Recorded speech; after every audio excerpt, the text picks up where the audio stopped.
গত কয়েক মাস আগে বাংলাদেশের নতুন রূপরেখা তৈরি হয়েছে, তাই না? সকলের প্রত্যাশা একটি সুন্দর ইসলামী খোলাফায়ে রাশিদিনের সময়ে নবী পরবর্তী পৃথিবীতে যেরকম মুসলমানদের স্বর্ণযুগের প্রতিষ্ঠা হয়েছিল, তেমন একটি দেশ চোখে দেখে যায়, এরকম প্রত্যাশা তো সকলের, তাই না? মনে হলো ছোট্ট করে খুব অল্প সময়ের মধ্যে দুই একটি কথা আপনাদের সমীপে বলা দরকার, যেন আমাদের চিন্তার জায়গাটা, আমরা আশাবাদী নতুন বাংলাদেশ বিনির্মিত হবে। আল্লাহ তাআলা যদি আমাদের ভাগ্যে রাখেন, চোখে দেখে যাওয়ার হয়তো হবে, যদি না হয় তাহলে অন্তত আমি সেই সুন্দর বাংলাদেশ বিনির্মাণের একজন যেন কারিগর হতে পারি, এই চেষ্টাটুকু তো করা যাবে ইনশাআল্লাহ, যাবে না? আল্লাহ তাআলা কবুল করেন, আমিন। এদেশের সমাজে সিংহভাগ মানুষ দিন প্রিয়, আল্লাহকে ভালোবাসেন, রাসূলকে ভালোবাসেন, ইসলাম পছন্দ করেন, কিন্তু এই সমাজের বেশিরভাগ মানুষ মাদ্রাসায় পড়েননি, কোরআনের হাফেজ হননি, দাওরা টাইটেল পাস করেননি, যার ফলে আমাদের মন মগজ গঠনের ক্ষেত্রে জ্ঞানের দুর্বলতা আছে না নাই? আছে। এই জ্ঞানের দুর্বলতার কারণে আমাদের ভেতরে পারস্পরিক হিংসা, বিদ্বেষ, কাদা ছোড়াছুড়ি, দলাদলি করা, এই রীতি আমাদের ভেতরে আছে না নাই? আছে প্রিয় ভাইরা। আপনাদের সমাজে মিলাদ কিয়াম নিয়ে দ্বন্দ্ব আছে না নাই? নামাজে হাত বাঁধার তরিকা, এইটা নিয়ে সমস্যা আছে না নাই? আত্তাহিয়াতুতে আঙ্গুল নড়ানো যাবে কি যাবে না, এটা নিয়ে আছে না নাই? আমিন জোরে বলা আস্তে বলা নিয়ে সমস্যা আছে না নাই? পা ফাঁকা করে অথবা ভিড়িয়ে দাঁড়ানো নিয়ে সমস্যা আছে না নাই? তারাবি 8 রাকাত 12 রাকাত 20 রাকাত নিয়ে সমস্যা আছে না নাই? এগুলো কি আসলে সমস্যা নাকি সুযোগ? এই ব্যাপারে যদি আপনাদের কাছে দুই একটি কথা বলার চেষ্টা করি, বেসুরা গলায়, কোনো কণ্ঠ নেই, আপনাদেরকে ধরে রাখার কোনো ক্ষমতা আমার জানা নেই, মনটাকে কিরকম করে প্রস্তুতি নিলে গোটা পৃথিবীর মুমিন মুসলমানদের স্বর্ণযুগে ফিরে যাওয়া সম্ভব। সাহাবায়ে কেরামগণ যেরকম একটি রাষ্ট্র, যেরকম একটি সমাজ রেখে গিয়েছিলেন, ওই রকম একটা সমাজ বিনির্মাণের একজন কারিগর হতে পারি কিনা, এই ছোট্ট দুই একটি পরামর্শ আপনাদের সঙ্গে পেশ করব। আল্লাহ তাআলা সেই কথাগুলো বলার তৌফিক দান করেন, যেই কথাগুলো বললে, শুনলে, আমল করলে দুনিয়া এবং আখিরাতের কল্যাণ হয়, জান্নাত কাছে আসে, জাহান্নাম দূরে চলে যায়, সেই ধরনের কথাগুলো আলোচনা করার তৌফিক দান করেন, আল্লাহুম্মা আমিন। প্রিয় ভাইরা, আমার সম্মানিত আলোচকবৃন্দ অনেকগুলো আমলের কথা আপনাদের সমীপে পেশ করেছেন, জান্নাত, জাহান্নাম, আখিরাত, এগুলো নিয়ে মাত্রই আপনারা কথা শুনলেন। আমি আপনাদের কাছে এমন একটি ইবাদতের কথা বলতে চাই, যে ইবাদতটা আল্লাহ তাআলার কোরআনের নির্দেশে ফরজ। কি ইবাদত সেটি? ফরজ ইবাদত। কিন্তু এই ইবাদতের জন্য ওযুর প্রয়োজন হয় না, গোসলের প্রয়োজন হয় না, মসজিদে যেতে হয় না, জায়নামাজ লাগে না, কিবলামুখী হতে হয় না, আলাদা হালত বা জিকিরের মাজমা মাজলিসও লাগে না, কিন্তু ইবাদতটা ফরজ। যদি কেউ এই ইবাদতটা অন্তরে ধারণ করতে পারে, পালন করতে পারে, তাহলে সে গোটা মুসলিম উম্মার ঐক্যের জন্য আলাদা আল্লাহ তাআলার নিকটে সওয়াব, নেকি এবং আজর প্রাপ্ত হবে। সকলেই বলি সুবহানাল্লাহ। সেই ফরজ ইবাদতটার নাম হলো ঐক্য। কি নাম? ঐক্য। আপনারা চিন্তা করছেন যে হুজুর এই রকম ইবাদতের কথা তো আগে শুনি নাই, কিন্তু যদি আপনাদের সবাইকে জিজ্ঞাসা করি, আচ্ছা গোটা পৃথিবীর মুসলমান এক প্ল্যাটফর্মে আসুক, এটা কে কে চান একটু হাত তুলে দেখান তো। আলহামদুলিল্লাহ, সবাই চাই গোটা পৃথিবীতে আল্লাহর কালিমা উড্ডীন হোক, কালিমার পতাকা উঁচু হোক, এটা আমরা সবাই চাই না? কিন্তু এটা কি করে হবে? আর হওয়ার ক্ষেত্রে আমাদের সমাজে বাধাগুলো কি? আপনি ধানের চারা দিয়েছেন, ধানের চারা রোপণ করার জন্য মাঠ তৈরি করেছেন, কিন্তু চারা দেওয়া জায়গাটাতে বেড়া না দেওয়ার কারণে মুরগি, ছাগল, হাঁস, বতক এগুলো চারাগুলো খেয়ে ফেললো। তাহলে আপনি যে মাঠ প্রস্তুত করেছেন, কাদা তৈরি করেছেন, সার বিষ দিয়েছেন, সেখানে কি আপনি চারা লাগাতে পারবেন? না। এজন্য চারা গাছের জন্য যেরকম বীজতলা তৈরি করতে হয়, ওই বীজতলাকে রক্ষা করার জন্য চার সাইড দিয়ে বেড়া দিতে হয় না? বেড়া দিতে হয়। না হলে সকাল বিকাল পাহারার ব্যবস্থা করতে হয়, না হলে বীজতলা নষ্ট হয়ে গেলে এই মৌসুমের ফসল আর হবে না। এজন্য প্রিয় ভাইরা, সবাই আমরা ঐক্যের কথা বলছি। সাধারণ মানুষ স্বপ্ন দেখছে বাংলাদেশে যত ইসলামী দল আছে সমস্ত ইসলামী দল মিলে একটা দলে রূপান্তরিত হবে, বাংলাদেশের সংসদ থেকে আল্লাহ এবং তার রাসূলের বাক্য উচ্চারিত হবে। ঠিক কিনা? কিন্তু কিভাবে? আল্লাহ রাব্বুল আলামিন কোরআনুল কারীমে এইটার রূপরেখা দিয়েছেন। আল্লাহ তাআলা বলছেন, ওয়াতাসিমু বিহাবলিল্লাহি জামিআন ওয়া লা তাফাররাকু। হে ঈমানদারগণ, হে মুমিন মুসলমান, হে আমার বান্দারা, তোমরা সকলেই আল্লাহর রজ্জুকে শক্তভাবে ধারণ করো। ওয়ালা তাফাররাকু, পরস্পর বিচ্ছিন্ন হয়ো না, আলাদা আলাদা হয়ে যেও না। ওয়াযকুরু নি'মাতাল্লাহি আলাইকুম ইয কুনতুম আ'দাআন ফাআল্লাফা বাইনা কুলুবিকুম ফাআসবাহতুম বিনি'মাতিহি ইখওয়ানা।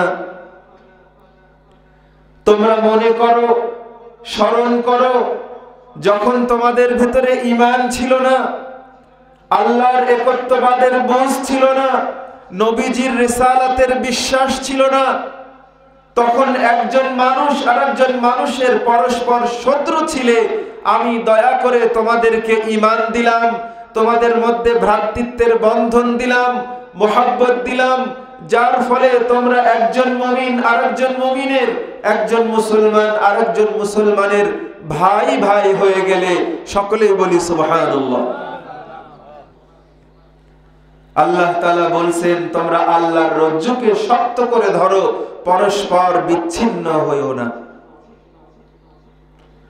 আল্লাহ তাআলা কোরআনুল কারীমের অন্যত্র বলেছেন, ইন্নাল্লাযীনা ফাররাকু দীনাহুম ওয়া কানু শিয়াআন লাস্তা মিনহুম ফি শাই। হে আমার বান্দারা, তোমরা যারা নিজেদের ধর্মটাকে ছোট ছোট করে ভাগ করে ফেলেছো, দল বানিয়ে ফেলেছো, মতবাদ বানিয়ে ফেলেছো, এই ছোট ছোট দলের কারণে, গ্রুপের কারণে, আলাদা আলাদা হয়ে যাওয়ার কারণে নবীজিকে বলছেন যে, হে আমার নবী, যে মানুষগুলো তারা তাদের দ্বীনকে টুকরা টুকরা করে ফেলেছে, বিভক্ত করে ফেলেছে, আলাদা আলাদা হয়ে গেছে, আপনার সঙ্গে তাদের কোনো সম্পর্ক নাই। বোঝা গেছে? আমার কারণে যদি আল্লাহর দ্বীন বিভক্ত হয়ে যায়, আমার উদ্যোগে যদি আল্লাহর দ্বীন টুকরো টুকরো হয়ে যায়, তাহলে আল্লাহ তাআলা কোরআনুল কারীমে বলছেন মুহাম্মদুর রাসূলুল্লাহর সাথে তাদের কোনো সম্পর্ক নেই। আমরা যত নামাজ পড়ি, রোজা করি, হজ করি, যাকাত দেই, যদি নবীর সঙ্গে আমাদের সম্পর্ক দুর্বল হয়ে যায়, তার সুপারিশ যদি আমরা প্রাপ্ত না হই, তাহলে কি জান্নাতে যাওয়ার কোনো উপায় আছে? নাই। এজন্য প্রিয় ভাইরা, এই যে ছোট ছোট দল, আপনারা জানেন যে কিয়ামতের আগে উম্মতে মুহাম্মাদি ৭৩ কাতারে বিভক্ত হবে। একটি দল জান্নাতে যাবে, বাকিরা সবাই জাহান্নামে যাবে। আমি বলছি আমার দল জান্নাতি, আপনি বলছেন আপনার দল জান্নাতি, আরেকজন বলছেন তার দল জান্নাতি, তিনি বলছেন আমার পতাকা তলেই এলেই জান্নাত, আমরা সুন্নাতের অগ্রবর্তী সৈনিক। আপনাদের মতন সাধারণ মানুষ কোথায় যাবে, কার কাছে যাবে, কে সঠিক বলছে, কে বেঠিক বলছে, কার কাছে গেলে মুক্তি পাওয়া যাবে, কে বিভ্রান্ত করছে, কি করে বুঝবেন? রাসূল করিম সাল্লাল্লাহু আলাইহি ওয়াসাল্লাম ছোট্ট সমাধান দিয়েছেন। তিনি দল চিনিয়ে দিয়ে গেছেন যে কোন দলে গেলে মুক্তি আর কোন দলে গেলে বিভ্রান্তি এবং জাহান্নাম। নবীজি বলছেন মা আনা আলাইহি ওয়া আসহাবি, আমি রাসূল মুহাম্মদুর রাসূলুল্লাহ সাল্লাল্লাহু আলাইহি ওয়াসাল্লাম এবং আমার সিংহভাগ সাহাবায়ে কেরাম, খোলাফায়ে রাশিদিন আবু বকর, ওমর, উসমান, আলী রিদওয়ানুল্লাহি তাআলা আলাইহিম আজমাইন, তারা যেই ধারার উপরে, তারা যেই পথের উপরে, তারা যেই মতাদর্শের উপরে থাকবেন, ওই মতাদর্শের উপরে যারা চলবে তারা সকলেই মুক্তিপ্রাপ্ত জান্নাতি হবে। সুবহানাল্লাহ। কিন্তু আমি তো দাবিদার যে আমি সেই দলের নেতা, উনি তো দাবিদার যে উনি সেই দলের নেতা, ইনি তো দাবিদার যে উনিও সেই দলের নেতা। তাহলে জনগণ কোথায় যাবে? প্রিয় ভাইরা, এজন্যই আল্লাহ তাআলা দ্বীনের ইলম শিক্ষা গ্রহণ করাকে ফরজ করেছেন। যতটুকু জ্ঞান অর্জন করলে আলো এবং অন্ধকার চেনা যায়, যতটুকু জ্ঞান অর্জন করলে ভালো এবং মন্দ জানতে পারা যায়, যতটুকু জ্ঞান অর্জন করলে সত্য এবং মিথ্যার পার্থক্য সূচনা করা যায়, ততটুকু জ্ঞান প্রতিটি মুসলমানের জায়গা থেকে অর্জন করা কি ফরজ। যারা আছেন এখানে, এই হুজুর এই কথা বলে, এই হুজুর এই কথা বলে, কোন দিকে যাব, এরকম অবস্থা আপনাদের আছে না নাই? আছে প্রিয় ভাইরা। চলুন আল্লাহ এবং তার রাসূলের কথা থেকে এই সমস্যার সমাধান কল্পে চেষ্টা করি। আর এই সমস্যার যতদিন সমাধান না হচ্ছে, গোটা পৃথিবীর নয়, বাংলাদেশের নয়, পাবনার মুসলমানেরা কোনোদিন এক হতে পারবে না, ঠিক কিনা? তাহলে উপায় কি? নবীজি যে পথ দেখিয়েছেন সেই পথ মস্তিষ্কে ঢুকতে হবে, তা নিজের দেহে বাস্তবায়ন হতে হবে। সমাজ আপনাকে দেখে আস্তে আস্তে বদলাতে থাকবে। এক সময় গোটা বাংলাদেশ, গোটা এশিয়া উপমহাদেশ, গোটা পৃথিবীর মুসলমানেরা ঐক্যবদ্ধ হবে, আবার সেই খেলাফতের রাশেদা ফিরে আসবে ইনশাআল্লাহ। তাহলে ঐক্যবদ্ধ হতে হবে। আপনারা চিন্তা করছেন ঐক্যবদ্ধ অর্থ হলো সবাই মিলে একটা প্ল্যাটফর্ম, সুবিশাল জায়গাতে বিশাল সমাবেশের মাধ্যমে সকলের হাতে হাত রেখে ওয়াদাবদ্ধ হয়ে যেরকম মুরিদ হওয়ার মতন এই সিস্টেমে আমরা যতদিন ঐক্যবদ্ধ হতে না পারবো ততদিন পর্যন্ত মনে হয় ঐক্য হচ্ছে না। এই ধারণা খারাপ ধারণা না, তবে কোরআন এবং সুন্নাহর যে বক্তব্য সেটি হলো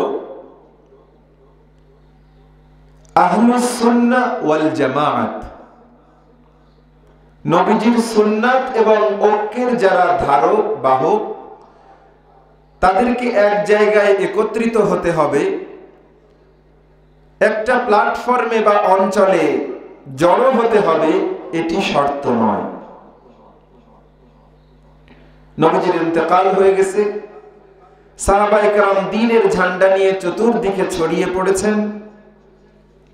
কেউ ইরাকে, কেউ ইরানে, কেউ রোমে, কেউ পারস্যে, কেউ ইতালিতে, কেউ চীনে, কেউ বাংলাদেশে ছড়িয়ে পড়েছেন।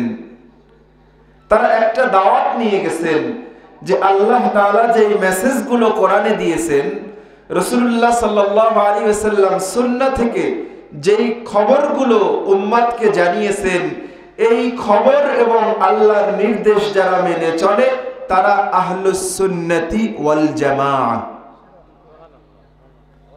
তাদের মধ্যে কারা আছেন?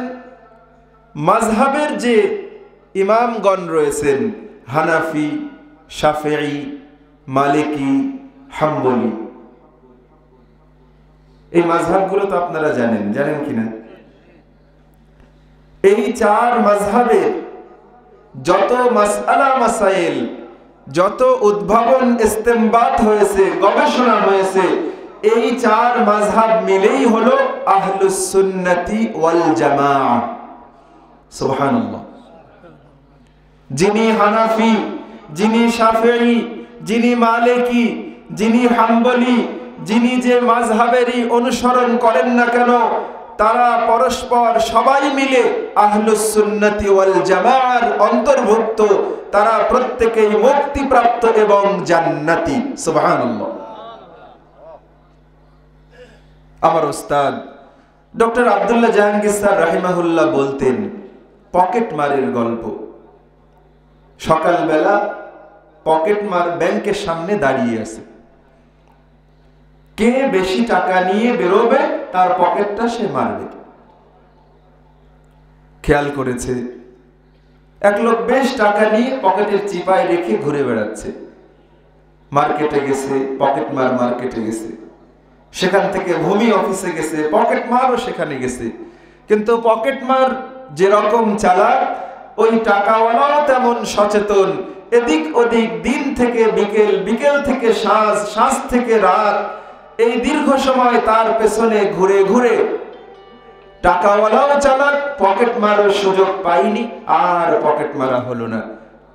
এই দিনে কোনো ইনকামই হলো না। শেষমেশ রাগ করে অস্থির হয়ে রাস্তা থেকে ধুলো করে নিয়ে টাকাওয়ালার কলারের এখানে ছিটায় দিয়েছে। এই কি হলো, কি পড়লো? ফাঁক দিয়ে পকেট মার পকেট থেকে টাকা নিয়ে চলে গেছে।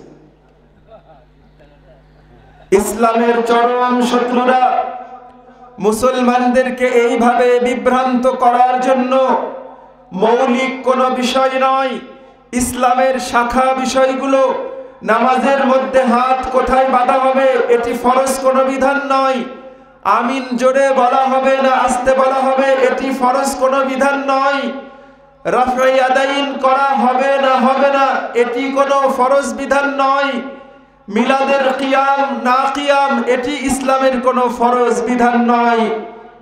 এই ছোট্ট ছোট্ট বিষয়গুলো দিয়ে মুসলমানদের ভেতরে দলাদলি তৈরি করে, গ্রুপে গ্রুপে ভাগ করে, আমাদেরকে দিয়ে আমাদের উপরে লাঠি চড়াও করে, পরস্পরের মধ্যে দ্বন্দ্ব লাগিয়ে দিয়ে তারা আমাদের টাকার চাইতেও মূল্যবান ঈমানটাকে চুরি করে নিয়ে যেতে চায়। ঠিক কিনা? এটাই চলছে প্রিয় ভাইরা। আমরা হয়তো বুঝতে পারছি না। এই যে পরস্পরের হানাহানি, ফুরফুরায় গেলে চরমনায় অসন্তোষ, চরমনায় গেলে বিপরীত পাশ অসন্তোষ, গোটা পৃথিবীব্যাপী যে দাওয়াতি মানহাজ, যে মিশন, দাওয়াত ও তাবলীগের ভাইদের যে সম্মিলন, যে ঐক্যবদ্ধতা, যে সৌন্দর্য, নিজের পকেট থেকে খরচ করে মানুষদেরকে দ্বীনের দিকে আহ্বান করার যে মিশন গোটা পৃথিবীব্যাপী পরিচালিত হয়, দেখেন কিভাবে সেটাকে বিতর্কিত করার অপচেষ্টা চলছে। ঠিক কিনা? তিনিও মুসলমান, তিনিও মুসলমান, ইনিও নামাজি, উনিও নামাজি, উনিও মানুষদেরকে দ্বীনের পথে আহ্বান করছেন, আরেকজনও তাই করছেন। কিন্তু ছোট্ট একটু ভুল বোঝাবুঝি তৈরি করে একটা ষড়যন্ত্র লালনকারী দল এই দুই গ্রুপের মধ্যে বিভেদ তৈরি করে এই সৌন্দর্যপূর্ণ কার্যকলাপটাকে নস্যাৎ করে দিতে চায়, ঠিক কিনা? আমরা মোবাইলের স্ক্রিনে দেখছি যে আজকে কি হলো, কয়জনের মাথা ফাটলো, কয়জন মৃত্যুবরণ করলো, এটা নিয়ে চায়ের দোকানে আর স্টলে শুধু স্ক্রল আর ট্রল চলছে, তাই না ভাই? আমি জিতে গেলাম, আমি 7 গ্রুপের মানুষ, উনি জোবায়ের গ্রুপের মানুষ, ওনার পক্ষে রায় হয়েছে, উনি জিতে গেলেন। আর আরেকজন মিস্টার ব্লিংকেন, আমার আর তার জিতে যাওয়া অথবা হেরে যাওয়ার কারণে উনি দাঁত কেলিয়ে হাসছেন, ঠিক কিনা? কারণ যেভাবেই হোক, যে ষড়যন্ত্রের কারণেই হোক, মুসলমানদের জ্ঞান থেকে বিচ্যুতির কারণেই হোক, ইমানি দুর্বলতার কারণেই হোক, এই দুই মুমিন এবং মুসলমানের ভেতরে ভেজাল লাগিয়ে দেওয়া সম্ভব হয়েছে, বিভ্রান্তি ঢোকানো সম্ভব হয়েছে, ফাটল তৈরি করা সক্ষম হয়েছে, যার ফলে আমি জিতে গেছি, উনি হেরে গেছেন, আমি হেরে গেছি, উনি জিতে গেছেন, তার চাইতে সবচেয়ে বড় জিতে গেছেন ওই মিস্টার ব্লিংকেন, ঠিক কিনা? অতএব আমার জিতে যাওয়া, ওনার হেরে যাওয়া, ওনার হেরে যাওয়া, আমার জিতে যাওয়ার ভেতরে সামগ্রিক মুসলমানদের কোনো উন্নতি অথবা জিতে যাওয়া কি আছে? নাই। এই জিনিসটা যদি আমরা বুঝতে পারি, তাহলে আগামীর যে বাংলাদেশ বিনির্মাণ হবে, সেই বাংলাদেশ ক্রমান্বয়ে খোলাফায়ে রাশিদিনদের ওই সমাজের দিকে অগ্রসর হবে, ঠিক কিনা প্রিয় ভাইরা? তবে রোগ চিহ্নিত করতে হবে, অসুখগুলো কি? 1 নম্বর অসুখ হলো সাহাবায়ে কেরামের যে মানহাজ, নবীর পরে সাহাবায়ে কেরামের যে চিন্তা চেতনা। রাসূল করিম সাল্লাল্লাহু আলাইহি ওয়াসাল্লাম নামাজে দাঁড়িয়েছেন, সাহাবীরা নবীজির পেছনে সারিবদ্ধ হয়ে দাঁড়িয়েছেন, একজন পা ফাঁকা করে, একজন গুছিয়ে, একজন রাফে আদাইন করছেন, আর একজন করছেন না, একজন মৃদু স্বরে আমিন বলছেন, আর একজন একটু উচ্চ আওয়াজে আমিন বলছেন, একজন আত্তাহিয়াতুর মধ্যে আঙ্গুল নাড়াচ্ছেন, আর একজন আত্তাহিয়াতুর মধ্যে আঙ্গুলকে ইশারার মতন রেখেছেন, তিনি নাড়াচ্ছেন না, কিন্তু এক কাতারে দাঁড়িয়ে 10 জন 20 জন যে যাই আমল করছেন না কেন, নামাজের পরে তাদের এই আমল নিয়ে, পন্থাগত ভিন্নতা নিয়ে তাদের ভেতরে পরস্পরের কোনো দিন কোনো কথা ছিল না, হয়নি। এর কারণে তারা নিজেদেরকে আলাদা মনে করতেন না, কারণ এগুলো ইসলামী শরিয়ার ফরজ ওয়াজিব কোনো বিধান না, ঠিক কিনা প্রিয় ভাইরা? আজকে এই চিন্তাগুলোকে নিয়ে মসজিদ আলাদা করা হয়নি, আহলে হাদিসের ভাইরা আলাদা মসজিদ করেছেন। হানাফি বা অন্য মাযহাবের সাধারণ মানুষগুলো ওই মসজিদগুলো পরিহার করার চিন্তা করে। বিপরীত ভাইরা চিন্তা করছেন মাযহাবীদের যে মসজিদ আছে সেখানে আহলে হাদিস ভাইদের নামাজই হবে না। কিন্তু সাহাবায়ে কেরামের হৃদ্যতা, তাদের ভালোবাসা, তাদের উখুয়াত, ভ্রাতৃত্ব এমন জায়গায় অবস্থান করছিল যে আমলের ভিন্নতা হবে, কেউ বুকে বাঁধবে, কেউ পেটে বাঁধবে, কেউ নাভিতে, কেউ নাভির নিচে, কেউ না বেঁধে ছেড়ে দেবে, কিন্তু এটা নিয়ে কোনো দ্বন্দ্ব নয়। যদি আপনাদেরকে জিজ্ঞেস করি, আচ্ছা ভাই বলুন তো, জীবনে কে এরকম করে নামাজের তাকবীর বাঁধতে দেখেছেন যে আল্লাহু আকবার বলে গলার সঙ্গে দুটো হাত এভাবে বেঁধেছেন? আপনারা কেউ দেখেছেন? কেন দেখেননি?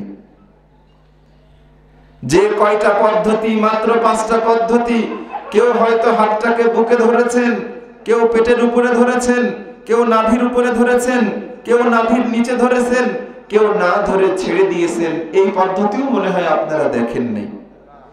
এই 5 পদ্ধতির বাইরে 6 নম্বর কোন পদ্ধতি কেউ দেখাতে পারেনি, আজ পারবে না, আগামীতেও কেউ পারবে না, কারণ নবীজি এবং সাহাবায়ে কেরামের নিকট থেকে এই 5 পন্থার বাইরে ষষ্ঠ কোন পদ্ধতি দেখানো হয় নাই। এখান থেকে ঘুঘুদহ বাজার কত দূর? অল্প একটু। মাহফিল শেষে রাত 1টার সময় অথবা আগামীকাল বেলা 12টায় এই মাহফিলে যারা যারা এসেছেন তাদেরকে ঘুঘুদহ বাজারের একটা স্টোরে, একটা দোকানে প্রত্যেককে 1000 টাকা দেওয়া হবে। এই ঘোষণা এখান থেকে প্রচার করা হলো। একজন চিন্তা করলো যে 12টায় হুজুর টাকা দেবেন, তাহলে আমি 12টার আগে 11:30 পর্যন্ত মাঠের কাজ করব, এরপরে 12টায় ঠিক জায়গা মতো পৌঁছে যাব। আরেকজন চিন্তা করলেন যে আমার তো শহরে যেতে হবে, সেখানের কাজ সেরে 12টায় যাব। আরেকজন চিন্তা করলেন যে আমার ব্যাংকের একটা চেক আসার কথা, ব্যাংকে অ্যাকাউন্টটা চেক করে 12টায় জড়ো হব। আরেকজন চিন্তা করলেন যে আমি তো আজকে গরুর হাট, গরু বিক্রির কথা ছিল, তাহলে গরুটা হাটে নিয়ে যাই, একজনকে ধরায় দিয়ে টাকাটা নিয়ে গরু বিক্রি করে বাড়ি আসব। যিনি ব্যাংকের টাকা তুলে তারপরে হুজুরের সঙ্গে সাক্ষাৎ করবেন, তিনি যদি বলেন যে আমার সঙ্গে তোমরা যারা ব্যাংকে যাবে না তাদের আসলে হুজুরের সঙ্গে এই দেখা করাটা বেয়াদবিমূলক দেখা, কারণ ব্যাংক আর হুজুরের দোকান খুব কাছাকাছি, অতএব আমি হুজুরের সবচাইতে কাছের কাজটা ছেড়ে তাড়াতাড়ি গেছি, বাকি যারা যেভাবে গেছে তারা সব অন্যায় এবং ভুল করেছে। এই কথাটা সঠিক না বেঠিক? বেঠিক কথা। আল্লাহ তাআলা আমাদের জন্য জান্নাত নির্ধারণ করেছেন। সেই জান্নাতে যাওয়ার জন্য ফরজ কিছু বিধান আল্লাহ তাআলা দিয়ে দিয়েছেন। সাহাবায়ে কেরাম, বেদুইন আরবি নবীজির কাছে এসে জানিয়েছেন, ইয়া মুহাম্মদ আও ইয়া রাসূলুল্লাহ দুল্লানি আলা আমালিন ইযা আমিলতুহু দাখালতুল জান্নাহ। আমাকে এমন কিছু আমলের কথা বলে দিন যে আমল করলে আমি জান্নাতে প্রবেশ করব। অন্য হাদিসে এসেছে আমি জান্নাতের নিকটবর্তী হব, জাহান্নাম থেকে দূরে সরে যাব। রাসূল করিম সাল্লাল্লাহু আলাইহি ওয়াসাল্লাম ফরজ বিধানের কথা বলেছেন। ঈমান ঠিক করবে, 5 ওয়াক্ত নামাজ আদায় করবে, রমাদানের রোজা রাখবে, অর্থ সম্পদ হলে যাকাত দেবে, রাস্তা খরচের সামর্থ্য থাকলে হজ আদায় করবে। যাওয়ার সময় ব্যক্তি বলে যাচ্ছেন, লা আযীদু আলা হাযা ওয়ালা আনকুসু মিনহু শাইআ, আমি এর চেয়ে বাড়াবো না কমাবো না। রাসূল করিম সাল্লাল্লাহু আলাইহি ওয়াসাল্লাম বলেছেন, লাউ ইয়াসুরুন নাস আয়ানজুরা ইলা রাজুলিন মিন আহলিল জান্নাহ ফালইয়ানজুর ইলাইহি। তোমাদের মধ্যে যদি কোনো মানুষ কোনো জান্নাতি মানুষকে দেখে খুশি হতে চাও, তাহলে এই মানুষটাকে দেখে নাও। অর্থাৎ জান্নাতে যাওয়ার মাধ্যম হলো আল্লাহর ফরজ বিধান পালন করা, চূড়ান্ত হারাম বিধানগুলো থেকে নিজেকে বাঁচানো। এরপরে ইসলামের যে সকল কার্যকলাপগুলো রয়েছে, সুন্নাত আছে, নফল আছে, মুস্তাহাব আছে, মানদুব আছে, এইগুলো হলো জান্নাতে নিজের তারাক্কি, মর্যাদা বাড়ার মাধ্যম। এই জায়গায় যতগুলো লাইট জ্বালানো হয়েছে, আমরা আপনাদেরকে শেষ পর্যন্ত দেখতে পাচ্ছি। যদি একটা লাইট জ্বালানো হতো তাও তো বুঝতে পারতাম যে আমার শেষে একজন মানুষ আছে, বুঝতে পারতাম না? যদি কোনো মুমিন মুসলমান 5 ওয়াক্ত নামাজ এবং ফরজ বিধানগুলো পালন করেন, ইসলামের চূড়ান্ত নিষিদ্ধ হারামগুলো তিনি বাদ দেন, তাহলে এর বদৌলতে, এর বিনিময়ে তিনি আল্লাহ তাআলার নিকটে জান্নাত প্রাপ্ত হবেন, জান্নাত পেয়ে যাবেন। সুবহানাল্লাহ। ফরজের পাশাপাশি যারা নফল বাড়াবেন, সুন্নাত করবেন, মুস্তাহাব করবেন, আল্লাহ তাআলা এগুলোর বিনিময়ে জান্নাতে তার সুযোগ বাড়িয়ে দেবেন, তার ফ্যাসিলিটি বাড়িয়ে দেবেন। জান্নাতের ক্রমান্বয়ে স্তর তার জন্য একের পরে এক আল্লাহ তাআলা বাড়াতে থাকবেন। সুবহানাল্লাহ।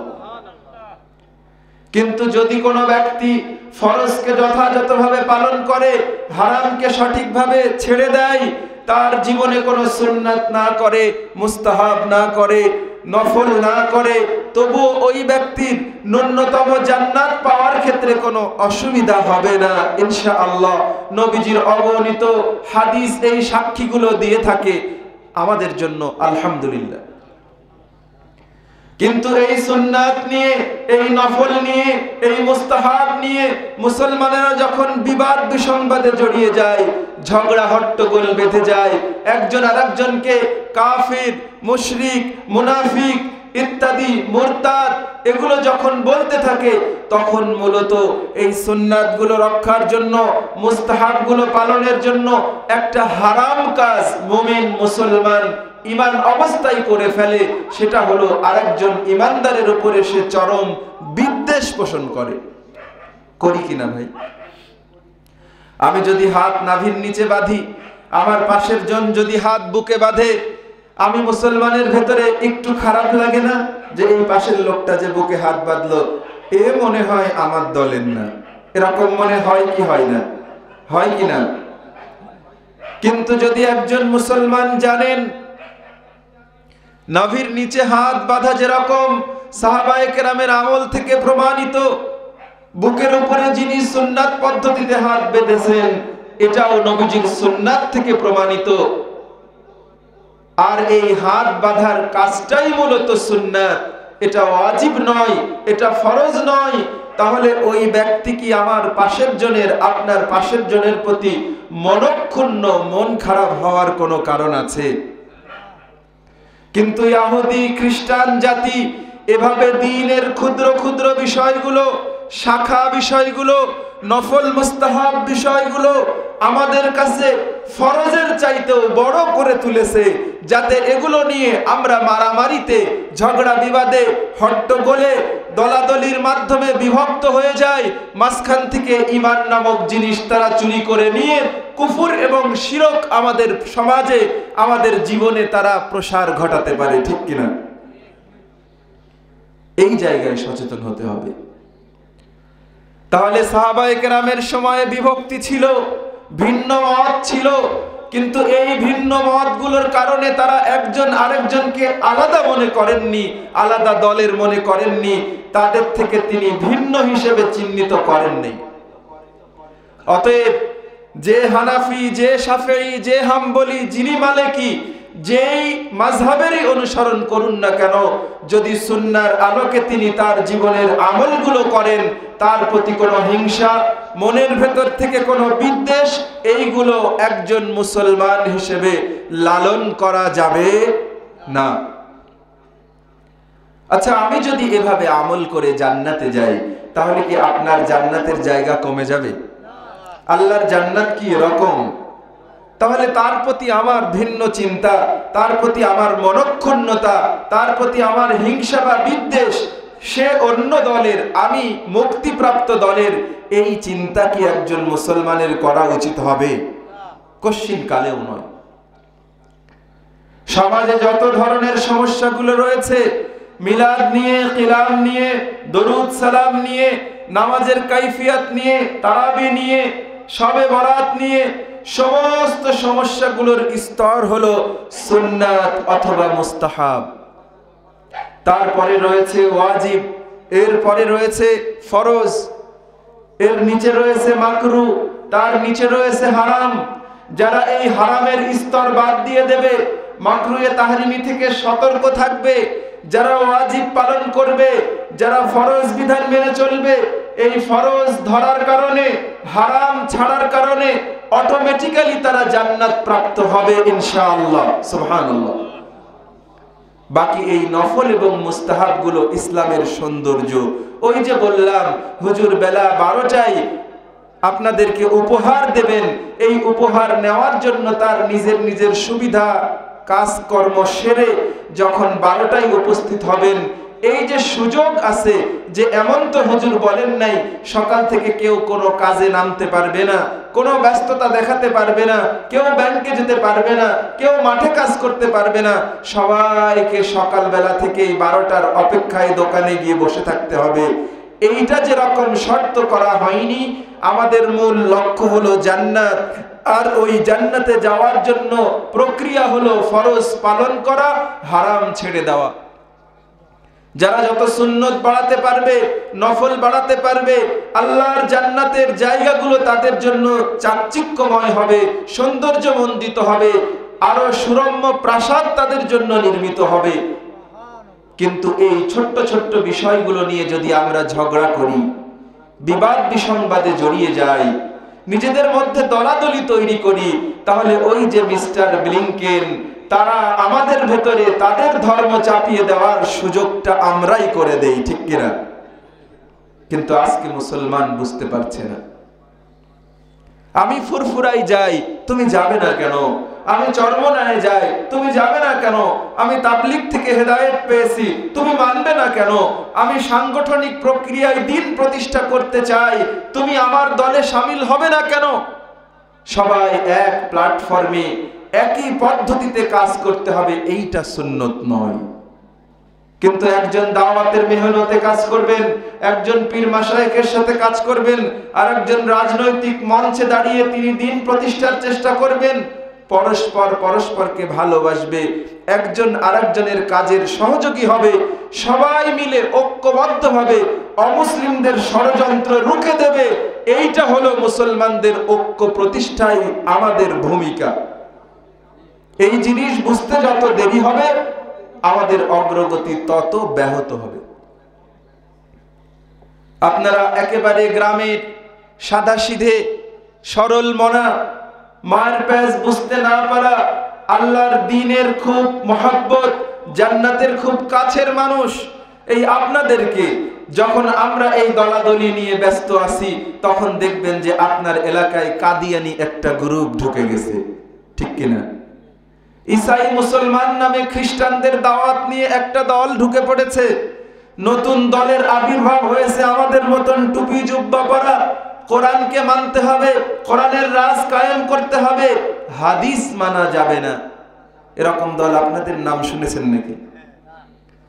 তাহলে আমাদের এই বিভেদ আর বিভক্তির সুযোগে তারা নিত্য নতুন দাওয়াত নিয়ে, কৌশল নিয়ে, অপচেষ্টা নিয়ে আমাদেরকে বিভ্রান্ত করার জন্য ময়দানে কাজ করছে।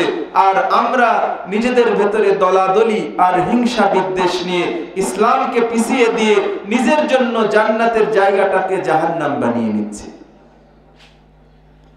এজন্য যেটা বলে শুরু করেছিলাম সেটি হলো যে মনের ভেতরে ঐক্য হলো মনের ভেতরে, যে যতক্ষণ পর্যন্ত আল্লাহর একত্ববাদের স্বীকৃতি দেয়, মুহাম্মদুর রাসূলুল্লাহ সাল্লাল্লাহু আলাইহি সাল্লামকে নবী এবং রাসূল মানে, ততক্ষণ পর্যন্ত তিনি আমার ভাই, আপন সহোদর ভাইয়ের মতন ভাই। রাসূল করিম সাল্লাল্লাহু আলাইহি সাল্লামের পরে ইসলামের চতুর্থ খলিফা হযরত আলী রাদিয়াল্লাহু তাআলা আনহুর সময় খারেজিদের উদ্ভব ঘটেছে, যারা ছিল অত্যন্ত আবেদ, রাতভর তাহাজ্জুদ আদায় করত, দিনভর তারা কোরআনুল কারীমের তেলাওয়াত করত, ইসলামের সিংহভাগ বিধান তারা মেনে চলত। কিন্তু এই বুঝের ভুলের কারণে সাহাবায়ে কেরামের সঙ্গে তাদের ব্যবধান তৈরি হয়ে যায়। তারা সাহাবায়ে কেরামের প্রতি অস্ত্র ধারণ করে, সাহাবায়ে কেরামদেরকে শহীদ করতে থাকে, সাহাবীদের পরিবারগুলোকে হত্যা পর্যন্ত করেছে। কিন্তু কোনোদিন কোন সাহাবী তাদেরকে কাফের, মুশরিক, বেঈমান এই ফতোয়া দেননি। হযরতে আলী তিনি খেলাফতে আসীন থাকাকালীন সময় বলেছেন, আমার ভাইয়েরা ভুল করেছে, যেভাবে পারা যায় তাদেরকে আবার বুঝ ফিরিয়ে দেওয়ার চেষ্টা করে যেতে হবে।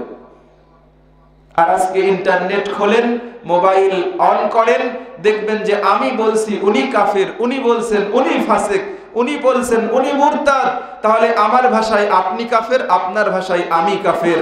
অমুসলিমদের চোখে আমরা সবাই কাফের। তাদের রাজত্ব কায়েমের পথ 100% ক্লিয়ার, ঠিক কিনা?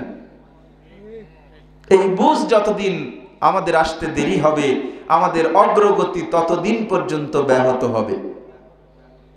তো একটা মেসেজ, যে আজকে এই কথাগুলো জানা এবং শোনার পর থেকে আমার মনের মধ্যে আল্লাহকে বিশ্বাসকারী, নবীজির স্বীকৃতি দানকারী, মানে আল্লাহ এবং রাসূলকে বিশ্বাস করে এমন কোন মুমিন মুসলমানের প্রতি আমরা হিংসা বিদ্বেষ রাখবো না। রাজি আছেন কে? একটু হাত তুলে দেখান। যিনি নামাজ আদায় করেন না, যিনি ফরজ রোজা পালন করেন না, তাকে নামাজের দাওয়াত দিব, রোজার দিকে আহ্বান করব।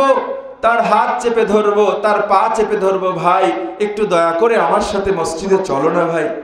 তোমাকে যদি কোনোভাবে মসজিদে নিয়ে যেতে পারি, তাহলে তুমি নামাজ পড়লে যে সওয়াবটুকু পাবে, আমিও তোমাকে মসজিদের হাতে ধরে নিয়ে যাওয়ার কারণে আমিও তোমার সমপরিমাণ সওয়াব লাভ করব। চলো ভাই একটু মসজিদে যাই। ভাই তোমার ভেতরে অনেক ভালো গুণ আছে, তুমি মানুষের উপকার করো, মানুষ বিপদে পড়লে দৌড়ে যাও, অসুস্থ হলে তাকে মেডিকেলে নিয়ে যাও, তোমার ভেতরে এত এত ভালো আছে, চলো না ভাই শুধু মসজিদে যে ফরজ 4 রাকাত নামাজ পড়ে সালাম ফিরিয়ে চলে এসো, আগের সুন্নাত পড়া লাগবে না, পরের নফল মুস্তাহাব লাগবে না, তুমি চলো আল্লাহর সাথে এতটুকু সম্পর্কটুকু জোড়ো। যদি আমার উদ্যোগে আপনার উদ্যোগে একজন বেনামাজিকে মসজিদমুখী করা যায়, আপনি যদি তাকে ফরজে নিয়মিত ধরিয়ে দিতে পারেন, 1 দিন 2 দিন 10 দিন যাওয়ার পরে আগের সুন্নাত পরের সুন্নাত মুস্তাহাব পড়ার জন্য আপনাকে আর গাস্ট করা লাগবে না, তাকে তারগিব করা লাগবে না। তিনি যদি ফরজটুকু ধারণ করতে পারেন, তাহলে আগে পরের নফল মুস্তাহাব অটোমেটিক্যালি তিনি এতে অভ্যস্ত হয়ে যাবেন ইনশাআল্লাহ। আর এই কারণেই রাসূল করিম সাল্লাল্লাহু আলাইহি ওয়াসাল্লাম বলেছেন, বাশশিরু ওয়ালা তুনাফফিরু, ইয়াসসিরু ওয়ালা তুআসসিরু। মানুষদেরকে সহজ করে বলো, কঠিন করে বলো না। মানুষদেরকে সুসংবাদ দাও, ভয় দেখাও না। এই মানুষগুলো যারা সাধারণ বাংলাদেশের নাগরিক, মাদ্রাসায় পড়েনি, পরিবার দিন শেখায়নি, বাড়ি থেকে আল্লাহ রাসূলকে চেনেনি, স্কুলে ভর্তি করেছেন সেখানে আল্লাহ এবং রাসূলের তাওহীদ রিসালাত শেখায়নি, বছর পরে একদিন হুজুরদের আলোচনা হয়, তাও ইদানিং মাহফিলগুলোর যে স্টাইল হয়েছে, মাহফিলে গান গাওয়া হয়, মাহফিলে কাওয়ালি হয়, মাহফিলে এলোমেলো আনন্দ হাসি ঠাট্টার ওয়াজ হয়, যেখানে হেদায়েতের কথাগুলো কমে গেছে। মানুষের ভিতরে ঈমানের নূর তৈরি হবে কোন জায়গা থেকে? এজন্য নবীজির ওই হাদিসগুলোকে সামনে রাখেন যে কঠিন করে বলো না, সহজ করে বলো। মানুষকে ভয় দেখিয়ে দূরে সরিয়ে দিও না, মানুষদেরকে সুসংবাদ দিয়ে কাছে ডেকে আনো, আল্লাহর জান্নাতের পথটা ধরিয়ে দাও, নিজের চেষ্টায় সে জান্নাতে চলে যেতে পারবে ইনশাআল্লাহ। এজন্য প্রিয় ভাইরা, আসুন আমরা দলাদলি, বাইরে প্ল্যাটফর্মের দল আলাদা থাকবে, কিন্তু আর যে যাই করুক না কেন, তিনি আমাকে ভালোবাসেন না, আমি যাদের সাথে চলি তিনি পছন্দ করেন না, সেটা তার ব্যাপার। অন্তত আমি আমার জায়গা থেকে কারো প্রতি বিদ্বেষ না রাখি। যারা আল্লাহকে মানে তাদেরকে নিজের ভাইয়ের মতো ভালোবাসতে থাকি, যারা নবীজির রিসালাতকে মানেন তাদেরকে নিজের ভাইয়ের মতন ভালোবাসতে থাকি, আর মানুষের সমালোচনা করা থেকে বিরত থাকি। কারণ আমি আত্মসমালোচনা করব, আমি নিজের সমালোচনা করব। সকাল থেকে কয়বার সত্য কথা বলতে পেরেছি, মুখ দিয়ে কতবার মিথ্যে তো বেরিয়ে গেছে, কথা দিয়েছিলাম রাখতে পেরেছি কিনা, এই আলোচনাগুলো নিজের সাথে নিজে করব। আর একজন মানুষের অন্যায় দেখলে চেষ্টা করব সুযোগ থাকলে শুধরে দেওয়ার, যদি না থাকে তাহলে তার ব্যাপারে আরেকজনের কাছে মন্তব্য করা থেকে বিরত থাকি। পারা যাবে না ইনশাআল্লাহ। তাহলে 2টা বিষয়, একটা হলো যারা আল্লাহর স্বীকৃতি দেয়, নবীজির রিসালাতকে মানে, তাদের সবাইকে আপন নিজের ভাইয়ের মতন ভালোবাসবো, তার কল্যাণের জন্য ব্যক্তিগতভাবে সুযোগ এবং সময় বুঝে তাকে উপদেশ দেব, নসিহত করব। এটা হলো 1 নম্বর। আর 2 নম্বর হলো তার ব্যাপারে সমালোচনা করাই সাবধান হব। ছোট্ট একটা অন্যায় দেখলে তার যাবতীয় ভালো কাজগুলোকে নষ্ট করে দেব না। যতটুকু তিনি অন্যায় করেছেন সুযোগ পেলে তাকে বুঝিয়ে বলার চেষ্টা করব। সমালোচনায় আমরা ইসলামী আদব লঙ্ঘন করব না ইনশাআল্লাহ। রাজি আছি ভাই? এই 2টা কাজ যদি আমরা করতে পারি, তাহলে আমাদের যে স্বপ্ন, যে রাসূল করিম সাল্লাল্লাহু আলাইহি ওয়াসাল্লামের পরে খোলাফায়ে রাশিদিনদের যে সময়, যে সমাজ ব্যবস্থা, যে রাষ্ট্র ব্যবস্থা তৈরি হয়েছিল, আলেম ওলামারা প্রস্তুত হচ্ছেন, বড় দলগুলোর সিংহভাগ নেতৃস্থানীয়দের মধ্যে পারস্পরিক সম্মিলন চলছে। আমরা যদি অন্তত নিজেদের পরিমণ্ডলে এই ছোট ছোট দলাদলি, হিংসা বিদ্বেষ বন্ধ করতে পারি, তাহলে আশা করা যায় বড়দের উদ্যোগে, দায়িত্বশীলদের দায়িত্বর জায়গা থেকে তারা একটা সুন্দর বাংলাদেশ, গোটা পৃথিবীতে ইমাম মাহদী আলাইহিস সালাতু ওয়াস সালামের আগমনের যে প্রেক্ষাপট, মনে হয় যেন সেই পথে পৃথিবী অগ্রসর হচ্ছে।